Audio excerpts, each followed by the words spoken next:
The board replaced me with the CEO's son-in-law. After 18 years, my phone rang. It was their rival.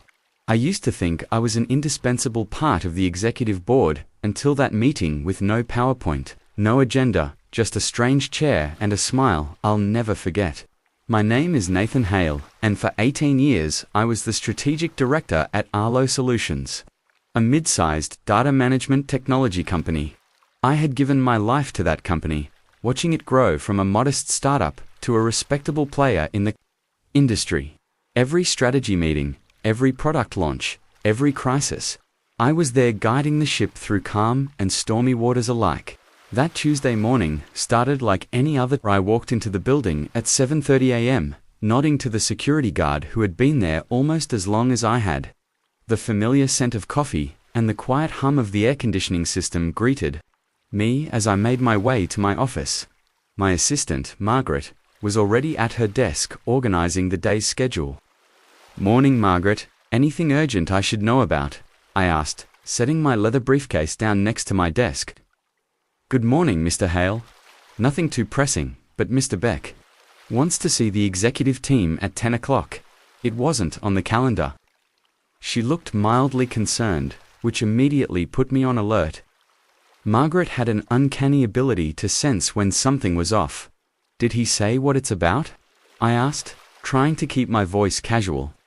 "No, sir, just that attendance is mandatory." I nodded and thanked her, walking into my office and closing the door behind me. Unscheduled board meetings were rare at Arlo. Harlan Beck, our CEO, was a stickler for protocol and planning. Something felt off, but I pushed the thought aside. After nearly 2 decades with the company, I had earned my place at the table. Whatever was happening, I would be part of the solution. At 9:55, I gathered my tablet and a notepad, then headed to the executive boardroom on the top floor.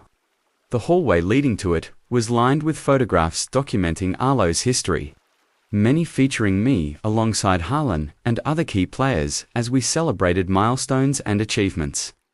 I had helped build this company from the ground up, crafting strategies that had weathered recessions and technological revolutions. When I entered the boardroom, I immediately noticed something strange.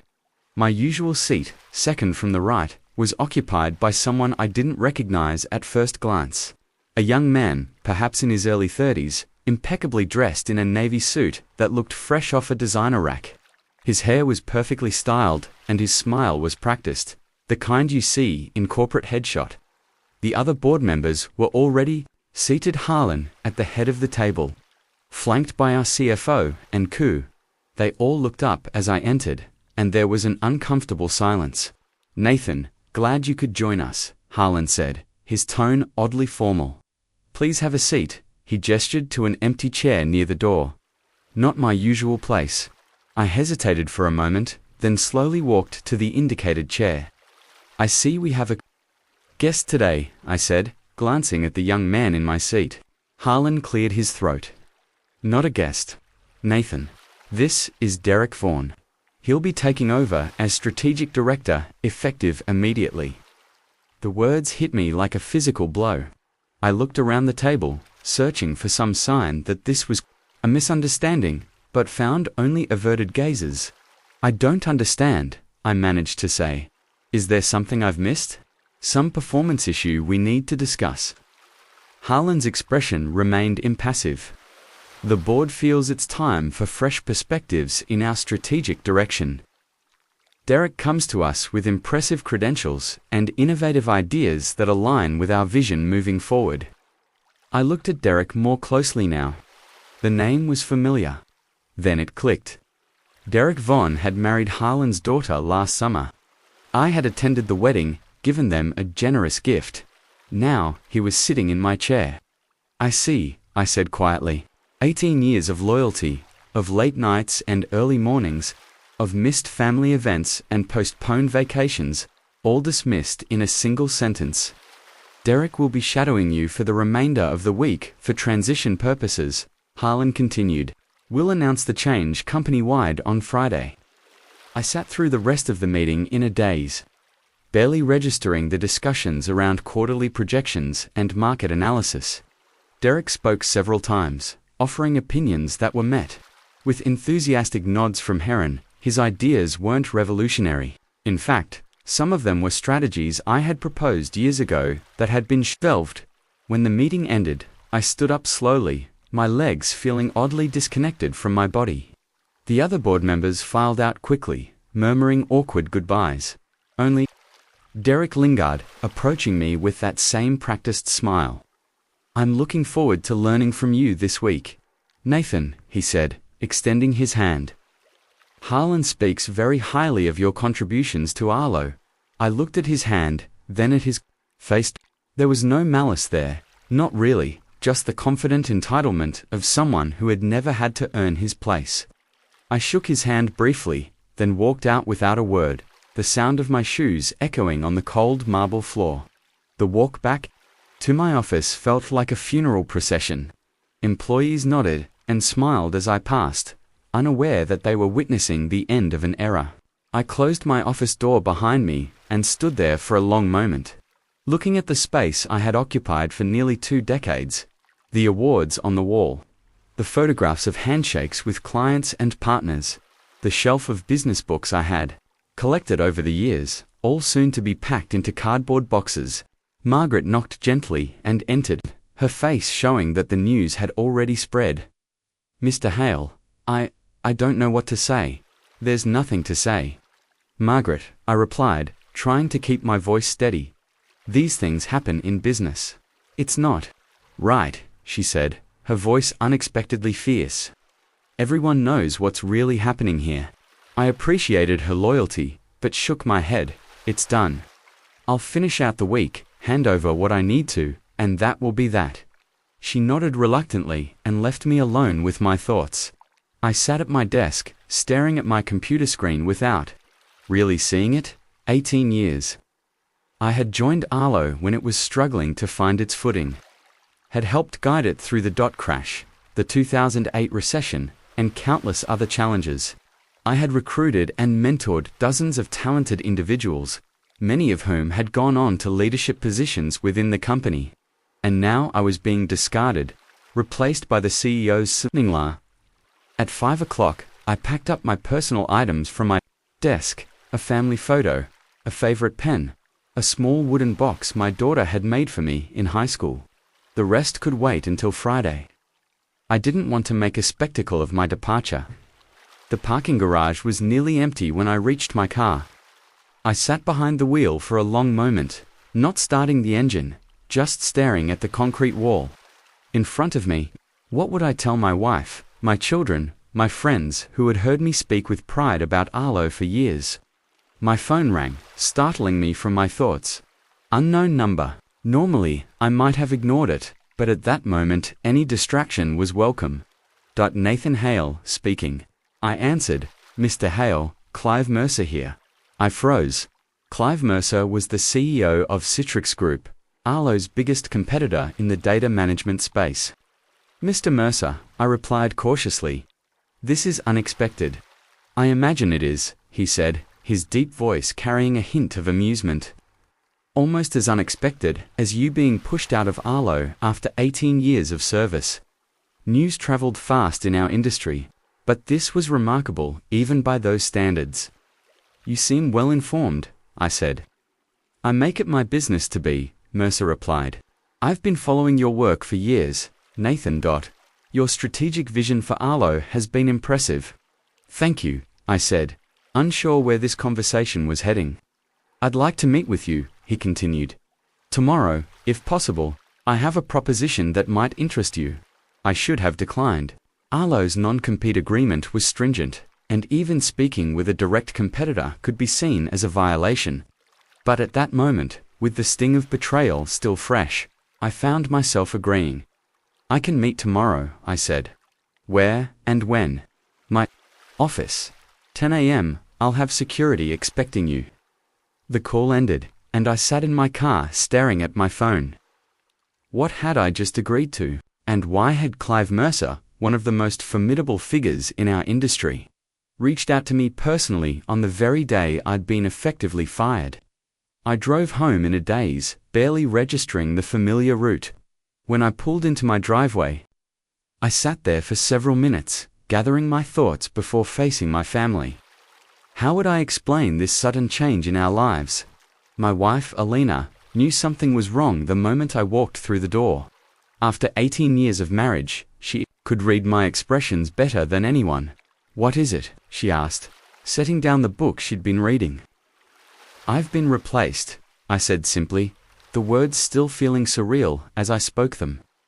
"Harlan's son-in-law is taking over my position." Elena's expression shifted from concern to anger. "Derek, that kid who couldn't even give a coherent toast at his own wedding, they're giving him your job." I nodded, sinking into the chair opposite her. "Effective immediately. I'm just there to train my replacement for the rest of the week." She searched for words, her hands clenching into fists. "That's not just unfair, it's insulting. After everything you've done for that company, it's business," I said, though the words tasted bitter. "These things happen. Not to you," she insisted. "Not to someone who's given everything to build a company from scratch." I couldn't argue with her. She had witnessed firsthand the sacrifices I'd made for Arlo. The missed anniversaries, the interrupted vacations, the late nights and early mornings. She had supported me through it all, believing, as I did, that loyalty would be rewarded. "What will you do?" she asked finally, her anger giving way to practical concern. I hesitated, then decided to tell her about the call. "Clive Mercer contacted me. He wants to meet tomorrow." Elena's eyebrows shot up. "Crex Nathan, your contract." "I know," I interrupted, "but I'm going to hear what he has to say. At this point, what do I have to lose?" She studied me for a long moment, then nodded slowly. "Just be careful. You know how ruthless Mercer can be." I did know. Clive Mercer had a reputation for aggressive business tactics and strategic acquisitions. Citrax had grown rapidly under his leadership, often by absorbing smaller companies and repurposing their technologies. He was brilliant, calculating, and utterly merciless in pursuit of his goals. That night, I barely slept. My mind raced with questions and possibilities. What did Mercer want from me? Was this simply an opportunity to extract insider information about Arlo, or did he genuinely see value in what I could bring to The next morning, I dressed carefully in my best suit, charcoal gray with a deep blue tie that Ella Lenina had once told me brought out my eyes. I told Margaret I had a doctor's appointment and would be in later. It wasn't a lie I was proud of, but it would have to do. The Crex headquarters was a gleaming glass tower in the financial district. 30 stories of sleek modernity that contrasted sharply with Arlo's more modest offices. As I approached the reception desk, I felt oddly calm, whatever Mercer had in mind. I was walking into this with my eyes open. "Nathan hailed to see Clive Mercer," I told the receptionist. She checked her computer, then nodded. "Mr. Mercer is expecting you, 30th floor. The elevator will take you directly to his office." The elevator was silent and efficient, rising smoothly to the top floor. When the doors opened, I stepped into a minimalist reception area. Floor-to-ceiling windows offered a panoramic view of the city, and the furnishings were sleek and expensive. Without being ostentatious, a slender woman with a sharp bob cut approached me. "Mr. Hale, I'm Vanessa Keene, Mr. Mercer's executive assistant. Please follow me." She led me through a set of glass doors into a spacious office. Clive Mercer stood by the window, his back to me, looking out over the city. He was taller than I expected, with broad shoulders and salt and pepper hair cut short and precise. "Nathan Hale," he said, turning to face me. His handshake was firm, his gaze direct and evaluating. "Thank you for coming on such short notice." "Your call was timely," I replied. He gestured to a seating area, 2 leather chairs facing each other across a glass coffee table.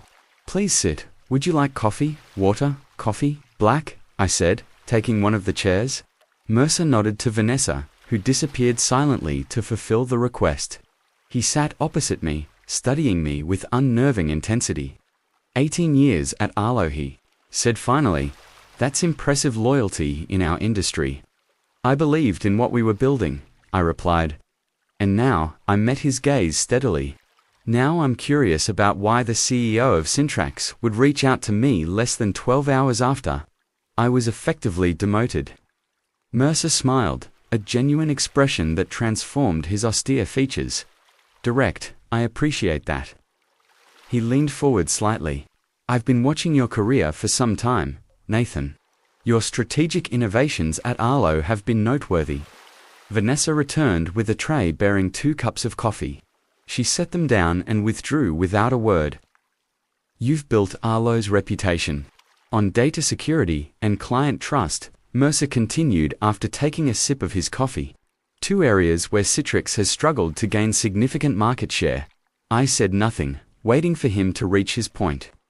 I'll be direct, he said, setting down his cup.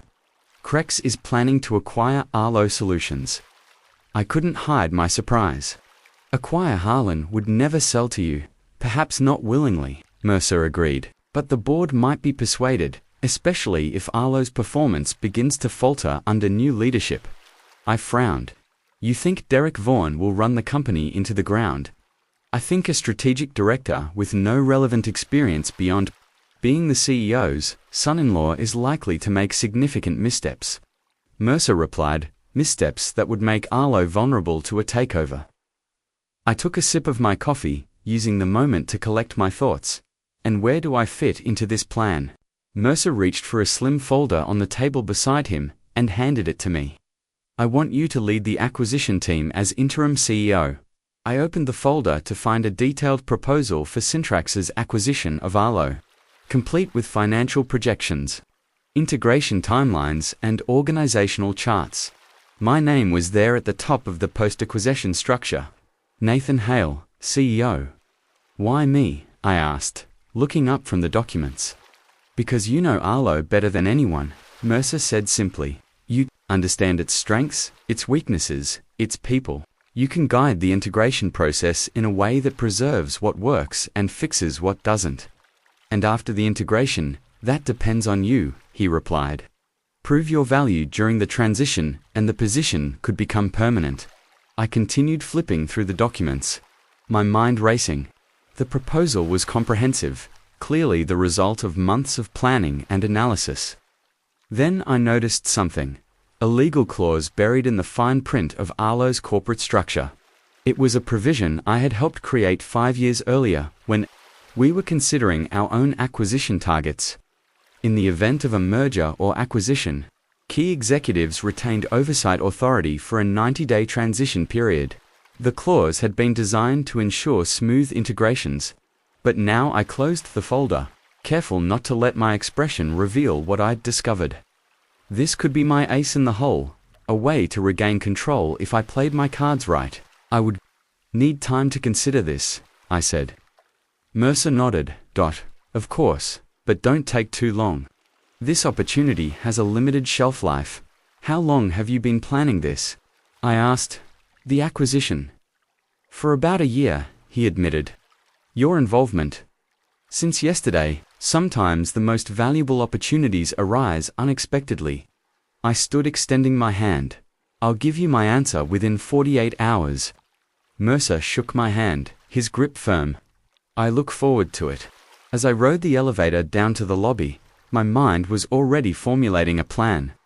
Mercer wanted to use me to dismantle Arlo from within, but perhaps I could turn the tables. With the right strategy, I could use Crex's resources to save what was worth saving at Arlo while excising the rot that had allowed someone like Derek to take my position. The first step would be to rebuild my network. Over 18 years, I had cultivated relationships with key personnel throughout Arlo, people whose loyalty was to the company's mission rather than to Harlan Beck personally. Many had moved on to other positions or companies, but the connections remained. That evening, I made 3 crucial calls. The first was to Helena Tran, our former product department head, who had left 2 years ago after a disagreement with Harlan about resource allocation. She had been brilliant, forward-thinking, and uncompromising in her commitment to quality. Nathan, she answered, surprise evident in her voice. This is unexpected. I need your expertise, Helena, I said, skipping pleasantries. Things are changing at Arlo, and I think there might be an opportunity for you to return under different leadership. There was a pause. I heard about what happened to you. Harlan's son-in-law really. News travels fast in this industry. Lightning fast, she replied. What exactly are you planning, Nathan? I can't give you details yet, I said. But I need to know if you'd be open to coming back if circumstances changed. Another pause. Longer. This time, send me an encrypted message with meeting details. We should talk in person. The second call was to Luis Ortega, who had headed our infrastructure team until last year when he'd left to start his own consulting firm. Luis had built Arlo's systems from the ground up and knew their vulnerabilities better than anyone. Didn't call him directly, that might raise flags if and anyone was monitoring my communications. Instead, I sent a text with a code phrase we had established years ago for sensitive situations. Project Phoenix needs architectural review. His response came within minutes. Original blueprints available. Secure channel. I replied with an encrypted messaging app we both used, knowing he would understand the urgency. The third, and perhaps most important call, was to Maeve Lynn, our compliance officer. Unlike Helena and Luis, Maeve was still at Arlo, having survived multiple reorganizations due to her exceptional understanding of regulatory requirements. If anyone could help me navigate the legal complexities of what I was contemplating, it would be Maeve. Nathan, she answered, her voice cautious. I heard what happened. I'm sorry, don't be, I said. Things aren't always what they seem. Can you meet tomorrow off-site? Is this about Derek? She asked. Indirectly, I replied. It's about the future of Arlo. She agreed to meet at a small cafe, several blocks from the office, early enough that we wouldn't run into other Arlo employees that night. I reviewed the acquisition documents Mercer had given me more carefully. The financial terms were generous. Citrix was offering a 30% premium over Arlo's current stock price. The integration plan was aggressive, but not unreasonable, with a focus on maintaining client relationships during the transition. What caught my attention, however, were the personnel assessments. Citrix had detailed evaluations of key Arlo employees, including recommendations for retention or termination. Many of the names I had mentally flagged as potential allies were marked for immediate termination post-acquisition, labeled as resistant to change or too aligned with current leadership. Among those names, I noticed 3 individuals who had been instrumental in my replacement. Junior executives who had provided suspiciously negative feedback about my performance in recent months. According to comments in the margins, they had been deemed valuable for the transition due to their flexibility. The picture was becoming clearer. These individuals, people I had mentored and promoted, had helped engineer my downfall. Likely in exchange for promises of advancement under Derek's leadership. Now Krex planned to use them during the transition before discarding them as well. The irony would have been amusing if it weren't so tragic. I created a document of my own that night. Transition Char, Matrix V1 Chomp PDF. In it, I outlined 2 columns, retain and remove. The process was painful. Some names I had to place in the remove column despite years of working together. But business is business, and loyalty is a two-way street. Other names surprised me. People I had thought might have been part of the conspiracy to replace me were, according to Citrix's intelligence, actually opposed to the change. They had been sidelined or ignored. Their objections dismissed by Harlan and his inner circle. The next morning, I returned to Arlo as if nothing had changed. Derek was waiting in my office, eager to begin the knowledge transfer process. I spent the day walking him through basic strategic frameworks, carefully omitting the nuanced understanding that had made me effective in the role. He took notes diligently, occasionally asking questions that revealed his fundamental lack of industry knowledge. At lunch, I slipped away to meet Maeve at the cafe we had agreed upon. She was already there when I arrived, a cup of tea steaming in front of her. "This feels clandestine," she said, as I sat down across from her. "It is," I admitted. What I'm about to tell you needs to stay between us. I outlined the situation in broad strokes, Syntrax's acquisition plans, my potential role, and the legal provision that might give us leverage. I didn't mention my own ambitions, or the list I had compiled the night before. Maeve listened without interruption, her expression thoughtful. When I finished, she took a sip of her tea before responding. The oversight clause is valid, she confirmed. It was never removed from the corporate bylaws, though it's not widely known. But Nathan, what you're suggesting, working with Crex to facilitate a hostile takeover, it's risky. Not just professionally, but legally. I'm not facilitating a hostile takeover, I corrected her. I'm positioning myself to influence the outcome of an acquisition that's going to happen with or without me. Citrix has the resources and the determination to make this happen.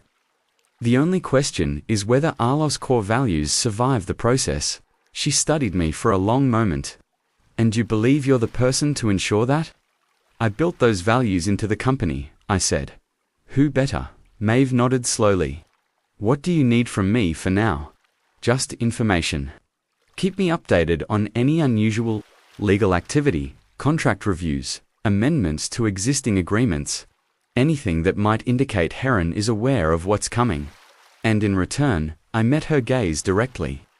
Your position will be secure in the new structure. I'll need someone with your expertise and integrity. That afternoon, I met with Luis at his consulting office. His space was minimalist and highly secure. No windows, controlled access, and signal jammers to prevent electronic eavesdropping. Paranoid much? I asked as he locked the door behind us. In this business, not paranoid enough, he replied with a grim smile. So, Project Phoenix. I'm guessing this isn't about that backup system we discussed last year. No, I confirmed. It's about Arlo's future. I explained the situation, emphasizing the technical aspects of the potential integration. Luis listened intently, occasionally making notes on a secure tablet. Citrix's infrastructure is completely different from ours. He pointed out the integration would be complex, especially for client data. That's why I need you. I said you understand both the technical requirements and the client priorities. You could ensure the transition preserves data integrity and security. Luis leaned back in his chair, considering. What's your real goal here, Nathan? Revenge against Heron and Derek? Justice, not revenge, I corrected. And protection for the people and principles that made Arlo worth building in the first place. He nodded slowly. I'm in, but I want full autonomy over the technical integration plan. Agreed. Helena was the last to meet with me and the most skeptical. We met at her home, a modern apartment with a view of the river. She had always valued privacy and directness. In equal measure, you're planning a coup, she said bluntly, after I had explained the situation. Using Citrix as your mercenary force. I'm planning a rescue, I countered. Arlo, under Derek's leadership, will lose everything that makes it valuable to clients, to employees, and to the market. And you think you can control Clive Mercer? Helena shook her head. He's not known for being a puppet, Nathan. I don't need to control him, I said. I just need to align our interests for long enough to implement the changes Arlo needs. Helena studied me for a long moment. You've changed, she observed. The Nathan I knew would never have considered working with Crex. The Nathan you knew believed in institutional loyalty, I replied. Recent events have been educational. She laughed at that, a short, sharp sound without much humor. All right, I'm curious enough to see where this goes, but I want it in writing that I'll have complete authority over product direction. Done by Friday. My last official day at Arlo, I had secured commitments from all 3 key allies and begun laying the groundwork for what would come next. I had also made my decision regarding Mercer's offer. I called him from my car after leaving the Arlo building for what I thought might be the last time. I'm in, I said when he answered. But I have conditions. I expected as much, Mercer replied. Name them. I bring in my own team for key positions. I have full authority over personnel decisions during the transition. And I want a 2-year contract as CEO of the integrated company, not just an interim position. There was a pause, and I could almost hear him calculating the costs and benefits of my requests. The team and personnel authority. Yes, he said finally. The 2-year contract is contingent on successful integration within the projected timeline, and I retain veto power over SUITE appointments. It was a fair counteroffer. Agreed. Excellent, Mercer said, satisfaction evident in his voice. We'll have the paperwork ready on Monday. In the meantime, maintain your distance from Arlo. We don't want to show our hand too early. The following week was a flurry of legal meetings and strategy sessions at Syntrex headquarters. I signed a comprehensive employment agreement, reviewed acquisition documents, and began formulating the integration plan with Luis Helena and other Syntrex executives. Mercer was true to his word, giving me significant autonomy in shaping the transition team. I brought in Luis to head infrastructure integration, Helena to oversee product strategy, and several other former Arlo employees I trusted to handle client relationships during the change. 2 weeks after my dismissal from Arlo, I returned to the building, not as strategic director, but as a legal consultant for an unnamed client. The security guard recognized me, of course, but my visitor badge gave me limited access to the executive floor. I encountered Harlan in the hallway outside the legal department. He stopped short when he saw me, his expression shifting from surprise to wariness. "Nathan," he said cautiously, "I didn't expect to see you here." "Just tying up some loose ends," I replied with a neutral smile. "How's Derek settling in?" A flicker of something. Concern. Frustration crossed Harlan's face. "There's always an adjustment period with new leadership." "Of course," I agreed. "Change is never easy." I continued past him, feeling his eyes on my back. As I walked away, the encounter confirmed what I had suspected. Things were not going smoothly under Derek's direction. Later that day, I ran into Derek himself in the break room. He looked stressed, his perfect hair slightly disheveled, his designer suit wrinkled from a long day of meetings. "Nathan," he said, surprise evident in his voice. "What are you doing here?" "Consulting work?" I replied vaguely. "How are you?" Finding the strategic director position, he hesitated, clearly torn between maintaining the facade of confidence and seeking advice. "It's challenging. The team seems resistant to some of my initiatives. Change is difficult." I echoed my earlier words to Heron, especially in a company with such established processes. Derek nodded, seeming relieved that I wasn't openly hostile. "I was thinking, actually, would you be open to continued consulting? Just during the transition period, your experience would be invaluable." The irony was almost too perfect. "I'm afraid my current commitments wouldn't allow for that," I said. "But I'm sure you'll find your footing." His smile faltered slightly. "Right?" Of course, I spent the rest of the day in meetings with Arlo's legal team, ostensibly reviewing contract language for client agreements, but actually gathering intelligence on the company's current status. The lawyers were surprisingly forthcoming, perhaps because they saw me as a neutral party, or possibly because they were unhappy with the recent leadership changes. What I learned confirmed our strategy was working. 3 major clients were expressing concerns about Arlo's stability following my departure. Derek had implemented several policy changes that had disrupted established workflows, causing internal confusion and external frustration. The stock price had dipped slightly, not enough to trigger alarms, but sufficient to make the board nervous. 2 days later, an internal email was accidentally forwarded to my personal account, likely by someone who hadn't updated their distribution lists after my departure. The message contained a summary of client retention issues, with Derek, specifically, mentioned as a factor in 3 potential contract terminations. I forwarded the email to Mercer without comment. His response was equally brief. "We won't need to wait much longer." He was right. The following week, Syntrex made its move. The offer was made public, a 30% premium over Arlo's now slightly depressed stock price, with assurances of continued service for existing clients and retention of key personnel. The business press reacted with surprise, but not shock. Industry analysts noted that Arlo had been struggling with leadership transitions and that the acquisition made strategic sense for both companies. Haaland publicly rejected the offer, calling it opportunistic and undervalued, but the board was less united. Several members, particularly those with significant stock holdings, expressed interest in considering the proposal. The split became public when two board members gave interviews suggesting that shareholder value should be the primary consideration. 3 weeks after the initial offer, with Arlo's stock continuing to decline amid client defections and internal turmoil, the board voted 5-3 to accept Crex's acquisition proposal.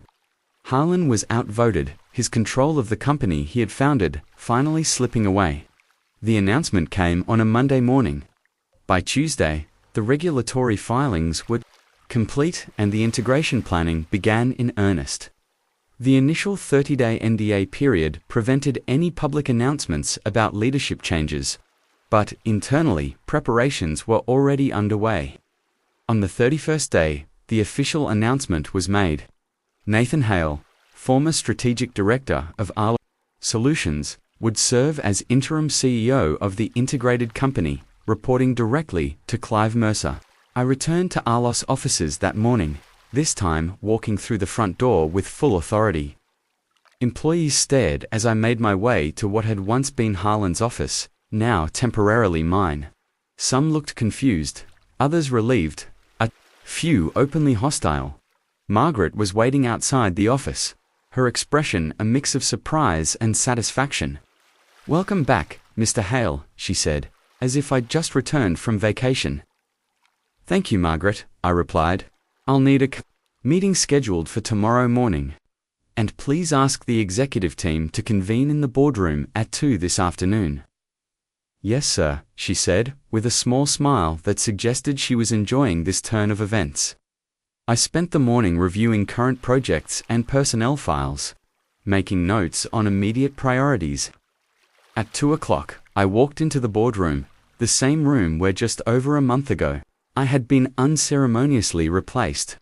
The executive team was already seated, including Derek, who looked pale and uncomfortable. Haaland was notably absent. He had resigned rather than remain under Crex's ownership. "Thank you for coming," I began. "Taking my place at the head of the table, as you know, Syntrax has acquired Arlo Solutions, and I will be serving as CEO during the transition period and beyond.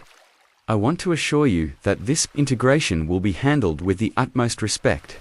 For Arlo's core values and client relationships, I outlined the initial integration plans, emphasizing continuity for clients and stability for employees.